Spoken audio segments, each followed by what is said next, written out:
Ayan na guys, luto na ang ating pork adobo. Wow!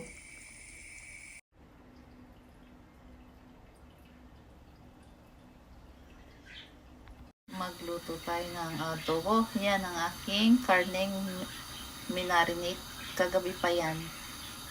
Minarinate ko siya ng magdamag. So, nagpakulo na rin ako ng konting langis. Ganito po muna ang aking ginawa.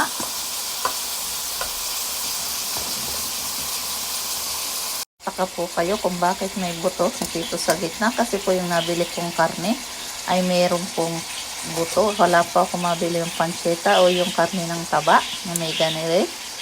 So, yan. Binili ko yung ganan. Kasi yung mga nga bibili dito ay maliliit ang gayat. Ito, okay, tamang-tama sa ating adobo. So, ganan. Parang piniprito